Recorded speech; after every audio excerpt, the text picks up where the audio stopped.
Hi, I'm Eric Schumacher Rasmussen. I'm the Editor-in-Chief and VP of Streaming Media, and I'm here at the Northern Waves Conference in Oslo, where a number of the leading television players have gathered to talk about the state of television today and the state of television in the future. And I'm speaking now with Jessica Andersson, who's the head of TV at Comhem, which is a Swedish telco that has aggregated TV and OTT on an Android-based platform. Welcome. Thank you so much. One of the things that we're asking everyone is to sort of take a look into your crystal ball and predict the future. So where do you see television in, let's say, 3 to 5 years? Yeah, not an easy question. It's changing so fast, especially in our Nordic region right now. We see more content than ever being produced internationally and locally. And we also see more basically services providing the content. Mm-hmm. So as a consumer, it's getting harder and harder to really access all of this content. And I think it's we as an operator trying to play a role of simplifying that and trying to aggregate content from all different sources. And I think we'll have a need to continue to do that as well.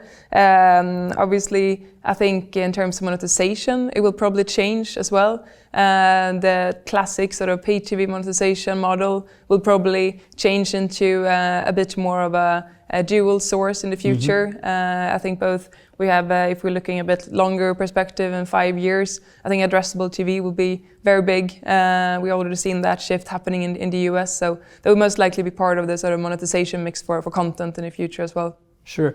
So you think you're about 5 years off from addressable TV being where it needs to be?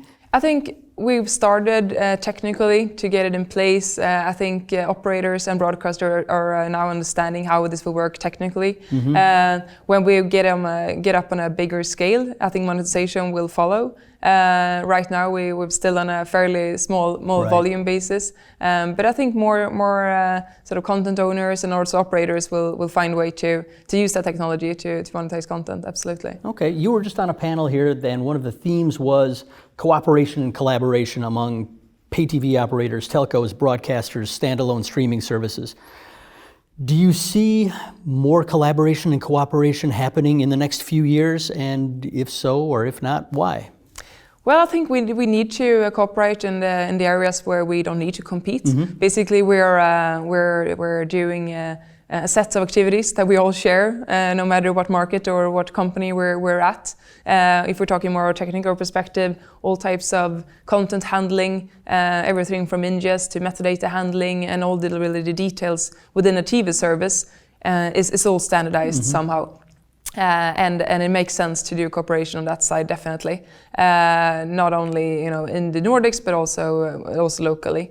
And I do think we should compete in areas where we can, in terms of offering, in terms of content partnerships, and in terms of ways we actually distribute and show the content. And there I'm talking more product development in mm-hmm. terms of actually having the content discovery, being an expert in that field. That's where we can take a product sort of way of doing things differently. Right.